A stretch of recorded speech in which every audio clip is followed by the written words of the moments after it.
ya memang bidang ini kamu gagal, bidang yang lain banyak kok. Wong cuma itu aja. Itu kalau bahasa Gus Dur gitu aja kok repot. Nah, itu kamu hanya harus jatuh kan? Ya sudah, nikmati saja sebentar nanti terus ayo jalan lagi. Nah, kamu sedih kan? Ya nikmati sedihmu terus ayo bangkit lagi. Sebenarnya bisa kok kamu hadapi, kamunya saja yang suka mendramatisir.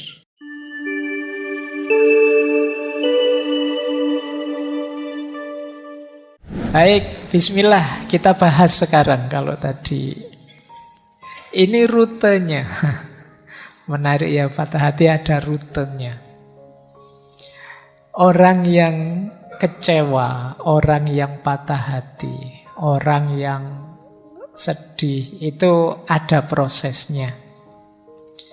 Nah, ini ada banyak teori tentang itu. Saya ambil teori yang ini. Jadi patah hati itu diawali dari shock, kaget, tersentak, kemudian dilanjutkan denial, menyangkal. Biasanya kemudian marah. Kalau marahnya reda, melakukan bargaining. Ketika bargaining gagal, dia mengalami depresi. Semoga depresinya teratasi sehingga akhirnya bisa acceptance, bisa menerima. Ya masing-masing fase ada waktunya sendiri. Masing-masing fase ada saatnya sendiri. Tidak bisa kok begitu patah hati, misalnya kamu diputus pacarmu terus langsung saya terima Pak, besok saya cari gantinya. Oh, itu kemungkinan tidak cinta kalau bisa seperti itu. Kalau cinta beneran tidak sesederhana itu ganti pasangan. Awalnya pasti shock. Shock itu kaget.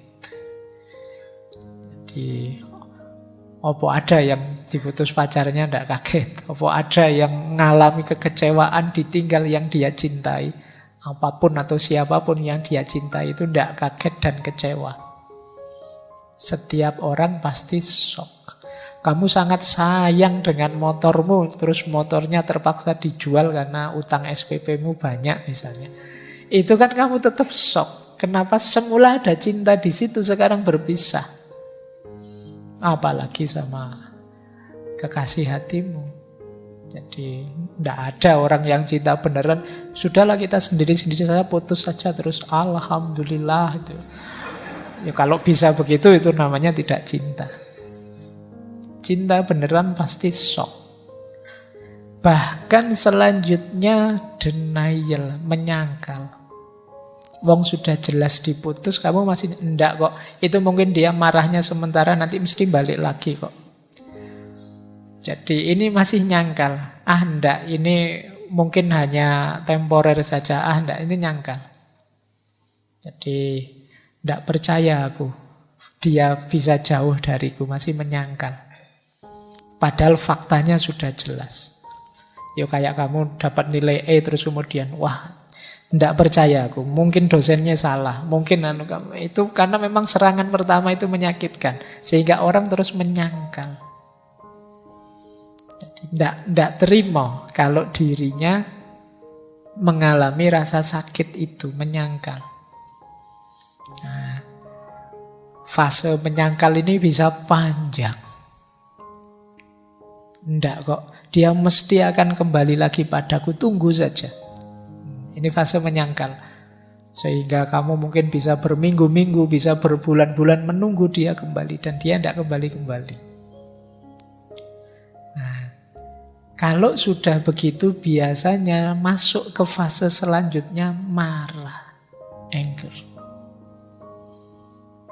Marah ini ya macam-macam bentuknya. Bisa dilampiaskan kemana-mana, bisa menggerutu, bisa dipendam saja. Tapi ada fase marah. Mengapa kok harus aku?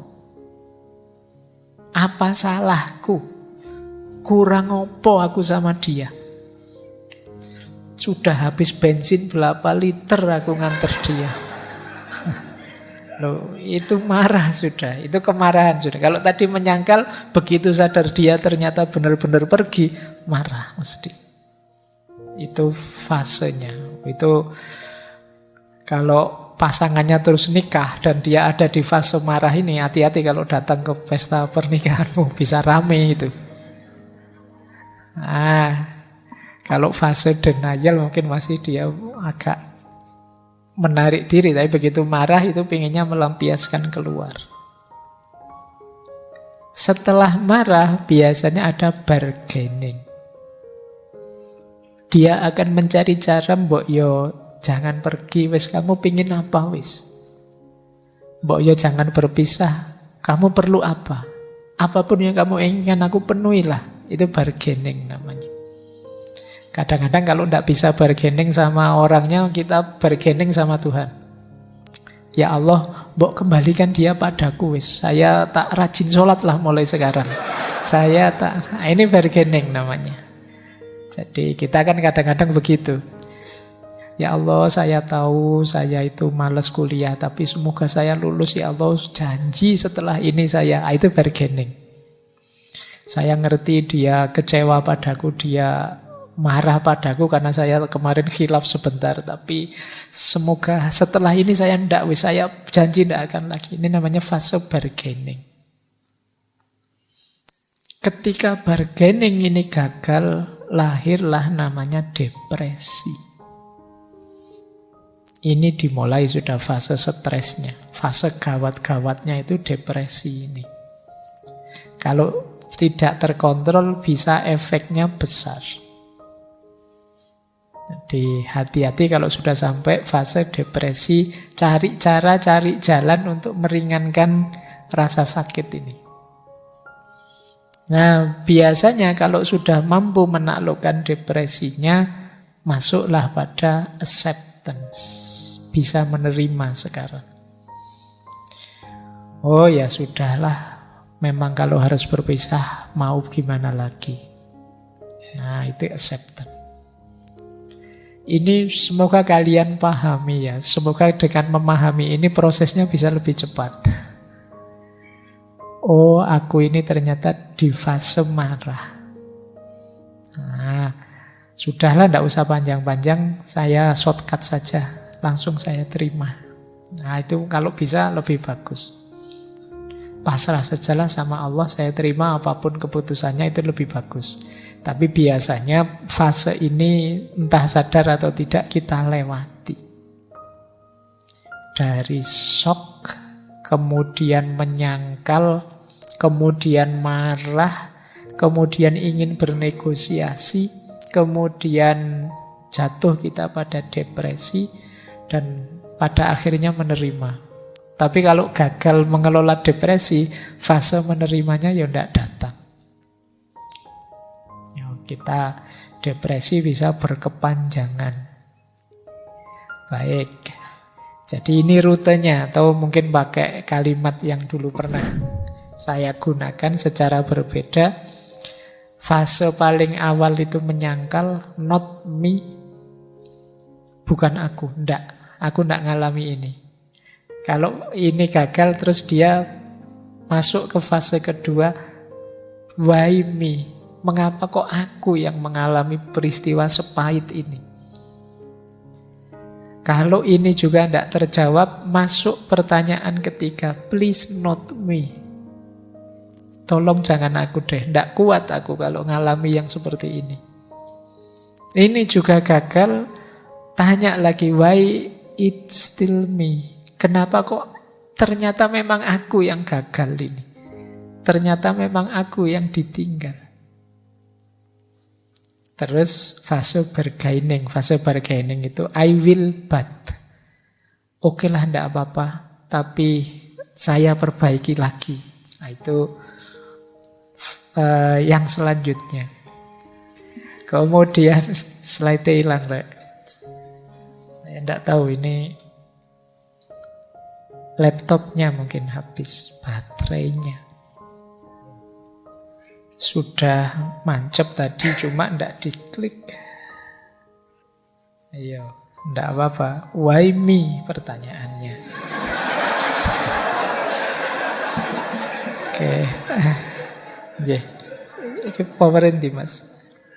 Kalau tadi not me, tadi masih denial, enggak kok masih hidup kok. Ternyata diuduk, ternyata mati beneran. Pertanyaan jadi why me?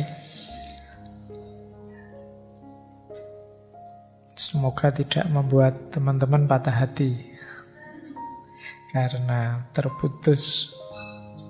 Ini namanya harapan tidak sesuai kenyataan. Tapi kan tetap harus diterima. Mau tidak mau, wong memang terjadi. Jadi anggap saja ini contoh langsung teori tadi ya. Kamu tidak perlu bingung-bingung memahaminya.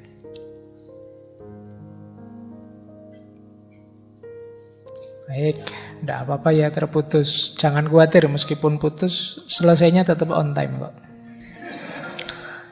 Ya, tidak ada injury time-nya. Oke, tadi sampai sini ya. Jadi ini sebenarnya sama dengan yang sebelumnya tadi. Shock, denial, anger, bargaining, depression, acceptance. Cuma dengan kata yang berbeda. Awalnya orang menyangkal, mesti bukan aku. Kok ternyata aku? Why me? Kenapa kok aku? Kemudian menegaskan lagi, mbok yo jangan aku.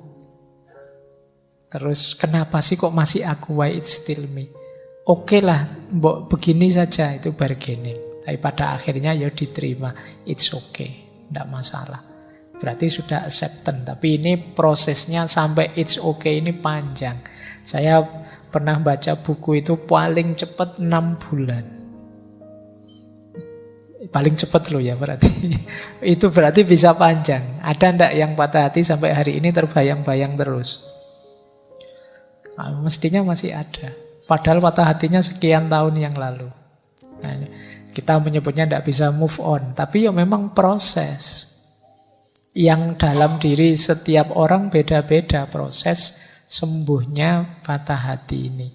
Patah hati dengan apapun, dengan siapapun. Wong yo kita berpisah dengan apapun siapapun di dunia ini kan pasti. Makanya kemampuan mengelola patah hati itu bagi saya penting.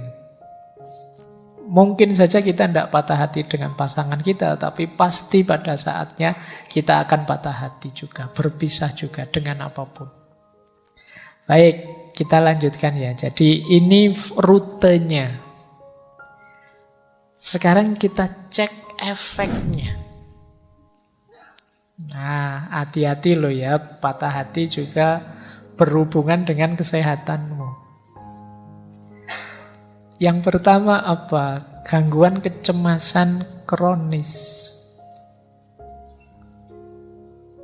Jadi tubuh kita ini punya mekanisme fight or flight. Kalau merasa ada bahaya. Kayak kita waktu ketemu harimau misalnya di depan kita, itu kan alternatif juga, fight or flight. Nah, cirinya apa? Tubuh kita bereaksi fight or flight itu biasanya ya kita gemetar, jantung berdebar-debar, kepala pusing, mual, cemas, takut ini, takut itu. Ini kecemasan kronis. Tidak ada apa-apa kita gemeteran sendiri, takut sendiri, jantung berdebar, kepala pusing. Ini fight or flight. Mungkin pernah saya jelaskan dulu orang yang kena gejala psikosomatis itu kan karena pikirannya tidak tenang, pikirannya cemas, ya fisiknya kena. Perutnya mules, kepalanya pusing, vertigo. Nah ini karena kecemasan. Nah tubuh kita juga begitu, begitu patah hati, ya mekanisme tubuh kita ini mekanisme mencari selamat tadi, bahaya ini datang. Dia ingin menyelamatkan dirinya, maka itu tadi jantung berdetak lebih cepat, kepala jadi pusing, perut rasanya mual. Nah ini namanya gangguan kecemasan. Ya kalau cuma ketemu harimau sebentar, wong patah hati ini lama. Kita terus-terusan begitu, ya mesti fisik kita kena. Jadi gangguan kecemasan itu ya tidak sederhana. Orang yang ngalami mesti merasakan pusingnya. Saya ada teman gangguan kecemasan itu karena sempat melihat temannya meninggal gara-gara kena stroke. Itu dia was-was terus. Kepalanya pusing sedikit, waduh jangan-jangan gejala stroke ini. Terus dia jantungnya berdebar-debar, berkeringat dingin, rasanya seolah-olah ini gangguan kecemasan.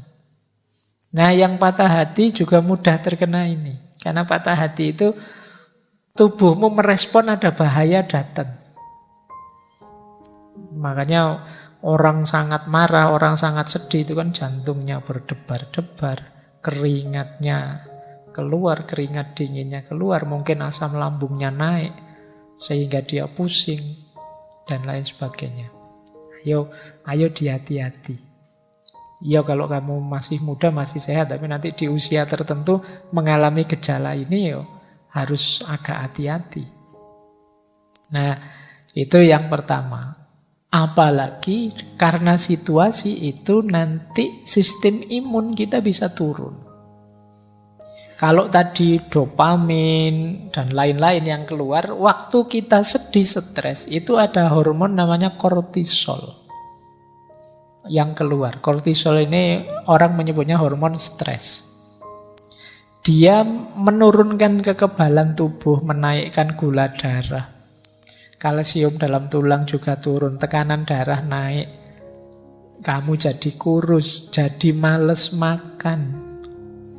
Makanya jangan heran kalau orang patah hati itu males makan. Kok patah hati malah makannya enak sekali, lahap sekali.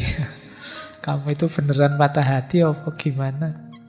Biasanya memang males makan karena stres. Dan ini tentu saja daya tahan tubuhmu turun. Jangan lupa ada juga namanya broken heart syndrome. Ini bisa menyebabkan kematian. Patah hati bisa mati, bisa. Di dunia kedokteran ada itu tadi istilahnya broken heart syndrome atau Takotsubo kardiomyopati. Ini jantungnya yang kena.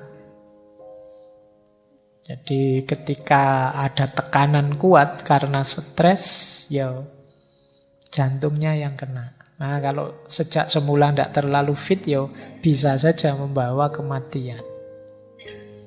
Makanya rasanya tadi kok simpel, sederhana, cuma diputus pacar, ya situasinya bisa beragam. Bahkan bisa berujung kematian. Ada banyak cerita-cerita itu kan orang yang patah hati sampai kemudian mati. Kayak Majnun kalau diceritanya itu diceritain bahwa Laila sudah meninggal duluan, tiba-tiba dia terus meninggal. Kan banyak cerita-cerita itu tiba-tiba meninggal para pecinta ini. Nah, itu mungkin karena ini tadi, broken heart syndrome. Jadi ini efek di tubuh kita. Makanya saya bilang tadi, yuk kita dampingi teman-teman kita, saudara-saudara kita yang mengalami ini. Jangan diketawain lah. Jangan diremehkan, disepelekan. Oke, nah sekarang kita belajar meresponnya. Biar mental kita tetap sehat. Respon ini saya bagi dua, karena penting ada respon pada serangan pertama, awal, dan lanjutannya. Kalau lanjutan ini mulai tertib, tapi bagian awal lebih penting. Respon awal yang pertama apa? Itu kalimatnya menarik. Kamu hanya harus jatuh. Maksudnya apa? Berpikir yang ringan saja. Kamu hanya harus jatuh itu. Waduh, pacarku meninggalkanku. Alah yo, ditinggal pacar toh, ya enggak apa-apalah. Ya nikmati sajalah sakitnya, jatuh sebentar, ya nanti bangkit lagi. Kamu hanya harus jatuh saja. Syukur-syukur bisa ngatur posisi jatuh yang enak. Jadi alah wong jatuh saja kok. Atau sadarkan bahwa ya memang bidang ini kamu gagal, bidang yang lain banyak kok. Wong cuma itu aja. Itu kalau bahasanya Gus Dur gitu aja kok repot. Nah, itu kamu hanya harus jatuh kan? Ya sudah, nikmati saja sebentar, nanti terus ayo jalan lagi. Nah, kamu sedih kan? Ya nikmati sedihmu, terus ayo bangkit lagi. Jadi kamu kan hanya harus jatuh. Nah, ya ini kalau diucapkan enak, cuma dijalani ya pening. Tapi ya memang rumus sederhananya itu. Biasanya yang nambah runyam persoalan itu kita mendramatisir. Sebenarnya bisa kok kamu hadapi, kamunya saja yang suka mendramatisir. Pak, pasangan saya itu segalanya bagi saya, Pak. Kalau tidak ada dia, dunia rasanya gelap, langit rasanya runtuh. Pasangan saya itu, kamu mendramatisir. Jadi, iyo, tapi kan sekarang kamu ditinggal. Ini kan sederhananya kan itu. Faktanya kan itu. Jadi, yo, hadapi itu. Jadi, fakta konkretnya kan ini. Makanya hadapi, jangan menghindar. Nanti tambah lama sembuhmu kalau kamu menyangkal terus. Wong kamu cuma harus jatuh kan, ya sudah jatuh saja terus bangkit lagi. Kemudian jangan lupa perhatikan dirimu. Jangan melakukan apapun yang merusak dirimu. Berarti apa? Akal sehatmu harus hidup. Terus yang keempat, penting juga, sudahlah tidak usah terlalu dibahas yang salah siapa. Gak usah menyanyi ini salah siapa. Biarlah yang lewat sudah lewat. Bikin cerita yang baru. Jadi lupakan, maafkan. Nah ini Pak enak saja ngomong, ini yang sakit yang nanggung. Lah yo ini tipsnya. Jadi biar kamu tidak sakit. Kalau respon awal selamat, biasanya karena lepas kontrol itu di awal. Kalau sudah, ayo disembuhkan, pelan-pelan. Nah itu baru respon lanjutan tadi. Respon lanjutannya apa? Beri dirimu waktu. Tidak apa-apa kok, butuh waktu. Ya diikuti prosesnya. Kadang-kadang kita yang agak mempressure mereka, ayo segera lupakan, segera. Loh, tidak segampang itu untuk bisa melupakan. Ya kalau amnesia. Kalau masih sehat tidak bisa langsung melupakan. Tetap teringat terus, tidak apa-apa. Beri waktu dirimu. Tapi jangan berlama-lama. Memang tidak mungkin bisa langsung lupa. Lewati penyangkalan tadi ya, berarti sudahlah tidak usah menyangkal lagi, diterima saja. Dan berhenti bertanya mengapa itu terjadi. Terus maafkanlah. Nah, selanjutnya apa? Teringat tidak apa-apa, tapi jangan diingat-ingat. Beda ya, teringat dengan diingat-ingat itu. Diingat-ingat itu berarti sengaja mengingat. Ya kamu tambah sakit nanti. Tapi teringat pasti iya, wong namanya pernah punya banyak kenangan indah, ya mesti saja teringat. Biasa saja, tidak apa-apa. Dia datang silahkan, mau pergi lagi silahkan, di pikiran loh.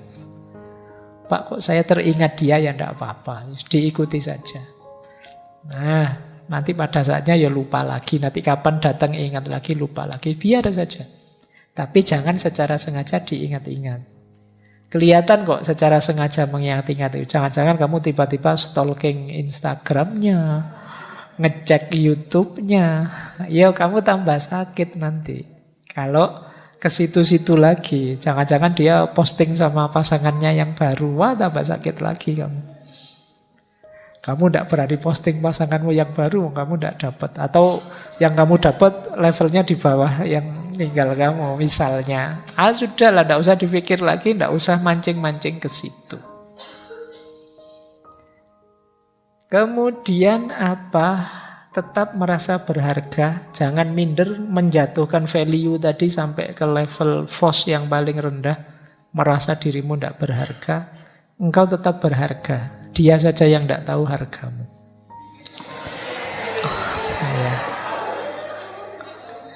Yo, maksudnya dia saja yang tidak tahu hargamu. Kalau dia tahu, ninggal kamu sejak lama. Oke. Terus ya wis pokoknya tetaplah engkau orang yang berharga, enggak usah khawatir. Nah, saatnya kamu menghidupkan sistem pendukungmu. Sistem kita itu kan punya banyak sistem pendukung. Kita punya keluarga, kita punya teman, kita punya sahabat, lingkungan kita banyak kok. Sistem pendukung di sekeliling kita banyak. Ayo dimanfaatkan. Punya teman curhat, punya sahabat. Kembali ke keluarga yang selalu pasti siap menerima kita. Jadi ada banyak supporter kita, tidak usah khawatir. Terus layani diri kita dengan baik. Sementara memanjakan diri tidak apa-apa. Pengen makan enak, ayo. Pengen tiduran yang lama, rebahan, ayo. Wong yo kemarin juga sudah rebahan terus kan. Jadi sekarang ada alasannya, tidak apa-apa. Terus cobalah aktivitas atau hobi yang baru. Cari kesibukan lah biar nggak ngelamun terus. Terus bangun kenangan-kenangan baru. Bahkan ada yang bilang datangi tempat-tempat yang dulu kamu perlu kenangan dengan dia, bikin kenangan yang baru di situ. Jadi biar ketumpuk, yang teringat kenangan yang terakhir ini, yang lebih indah. Mungkin dengan keluarga, dengan sahabatmu, yang lebih menyenangkan. Bersosialisasilah, jangan mengurung diri. Akan lebih meringankanmu. Boleh pakai teknik-teknik coping kalau dalam psikologi, mungkin pernafasan, mungkin meditasi. Untuk menenangkan diri. Bisa mempertimbangkan saatnya membuka hati kembali. Jangan khawatir, yang lain masih banyak yang mau dengan dirimu. Setiap orang ada jodohnya. Nah, ini rumus sederhana untuk tetap membuatmu kuat. Tidak usah khawatir. Kan alasan yang paling enak untuk menenangkan diri kan, memang mungkin bukan jodohku. Nah, itu paling nyaman. Kita bersandar kembali ke Tuhan. Kalau Tuhan tidak menghendaki, mau apa? Sekuat apapun kita tanpa kehendaknya tidak ada apa-apanya. Nah, itu lebih ringan. Nah, nanti yang semacam ini kita bahas di minggu keempat ketika kita berhadapan dengan perspektif sufisme. Cuma malam hari ini memang kita pahami dulu situasinya orang yang patah hati. Kemudian kalau memang agak gawat, misalnya stres, depresi, mau agak mengkhawatirkan, jangan malu-malu, jangan ragu-ragu untuk mencari konseling atau berobat ke ahli jiwa. Karena tadi efeknya ternyata bisa besar untuk kesehatanmu lahir dan batin. Maka tidak apa-apa kamu mendatangi ahli jiwa. Baik, jadi ini respon-respon ideal. Nah, sekarang kita lihat beberapa perspektif psikologinya. Ini menarik. Ada tuntunan dari Brian McGill. Kata dia sebenarnya, ayo kita lihat dari sudut pandang yang berbeda, kata dia. Sebenarnya hatimu bukan patah. Hati tak akan bisa patah. Yang kamu rasakan adalah sakitnya tumbuh. Hatimu tumbuh dalam kebijaksanaan, kelembutan, dan kekuatan. Sehingga suatu hari nanti kamu bisa mencintai lebih hebat. Jadi mari kita pahami secara berbeda. Ini persis pelajaran filsafat. Jadikan apapun jadi pelajaran, termasuk patah hati. Pelajaran itu berarti kita pahami dalam rangka kita tumbuh jadi lebih baik. Kita harus tambah baik dari pengalaman, termasuk pengalaman patah hati. Maka peristiwa hati yang patah itu jangan dipahami hati yang patah, tapi kita pahami sebagai pelajaran untuk kita tumbuh. Sekarang aku tahu cara hidup bersama yang tidak mengecewakan pasangan. Sekarang aku tahu maknanya kesetiaan. Sekarang aku tahu caranya membahagiakan, menggembirakan. Itu dari hubungan dan juga dari patah hati. Tadi kita bisa belajar. Jadi katanya Brian McGill, yuk kita membacanya jangan hanya di aspek kekecewaan dan kesedihan, tapi kita membacanya di aspek pelajaran hidup yang kita dapat. Tambah banyak pengalaman, tambah matang kita menyikapi hidup ini. Nah, ini yang sulit diperoleh kalau hanya dari buku. Perlu kita dapat dari pengalaman. Jadi ini pelajaran menurut saya jadi strategi untuk kita biar tidak terjebak di situ-situ terus. Tapi kita mengambil sudut pandang yang berbeda bahwa penderitaan yang kita rasakan itu hakikatnya adalah pelajaran. Nah, ada lagi pelajaran dari Hemingway, kata dia, the most painful thing is losing yourself in the process of loving someone too much and forgetting that you are special too.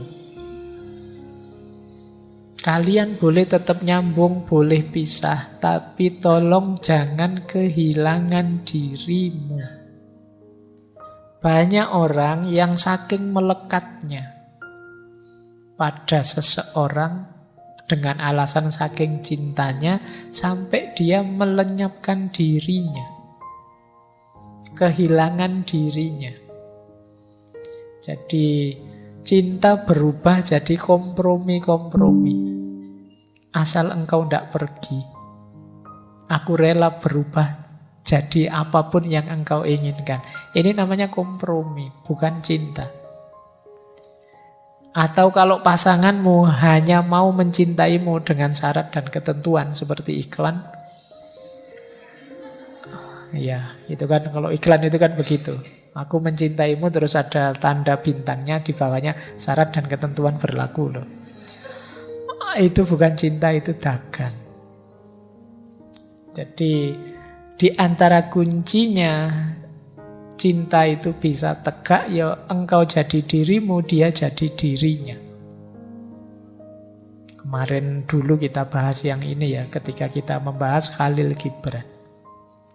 Jangan lupa masing-masing kalian itu istimewa.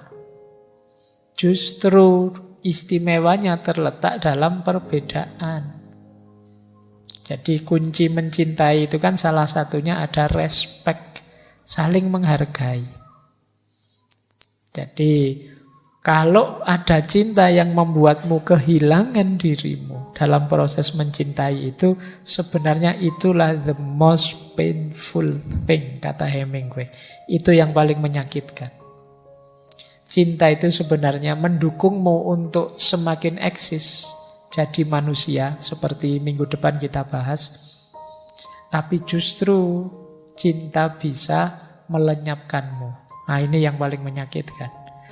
Kamu tidak ada lagi.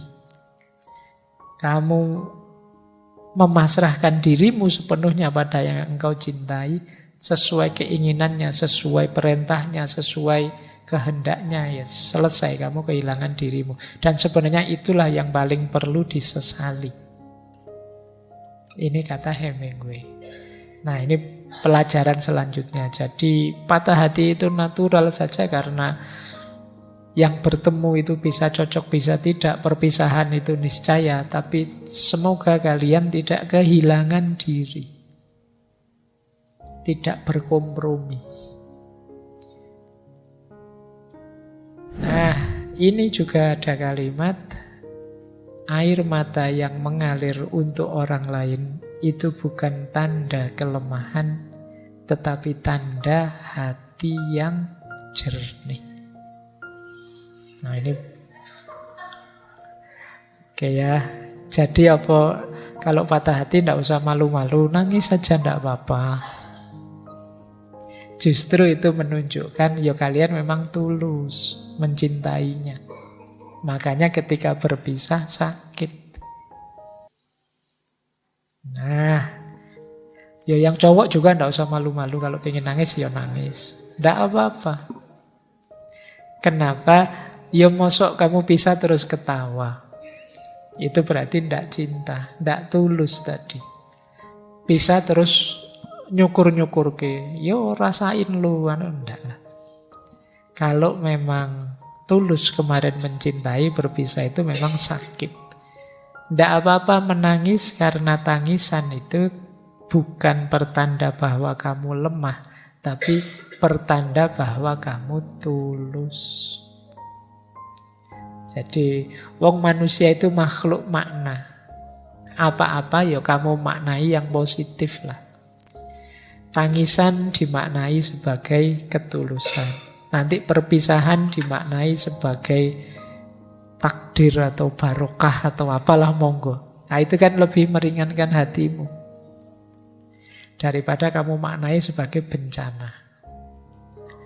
Atau maknai seperti tadi, begitu diputus, wah ini berarti Allah sedang memberiku pelajaran tambahan. Aku harus nyari pelajaran lagi ke yang lain, tidak hanya pelajaran ini. Nah itu lebih meringankan. Jadi ini quotes yang ini mengajarkan kita untuk memberi makna yang positif saja. Baik. Nah, ternyata kata Josh Harris ini yang tadi punya quote sebelumnya, ada yang lebih menyakitkan dibandingkan patah hati. Waiting hurts, forgetting hurts, but not knowing which decision to take can sometimes be the most painful. Menunggu itu menyakitkan, melupakan juga menyakitkan. Tetapi tidak tahu mana yang harus aku lakukan, aku putuskan, itu biasanya kadang-kadang jauh lebih menyakitkan. Berarti apa? Situasi tidak jelas itu lebih menyakitkan. Kamu itu masih cinta padaku apa pingin pisah? Nah, kalau masih cinta kok begitu, kalau pingin pisah kok begitu, tidak jelas. Aku harus melupakanmu atau menunggumu, itu tidak jelas juga, itu jauh lebih menyakitkan. Nah, yang pengalaman mesti ngerti lah. Seperti apa digantung tidak jelas. Nah, oke, baik. Ini beberapa quotes. Apapun yang terjadi saat kalian patah hati, 4 hal ini jangan hilang. Kalau hilang bencana, double. Yang pertama apa? Badan sehat. Yang kedua akal sehat. Yang ketiga makna hidup. Yang keempat moral, akhlak.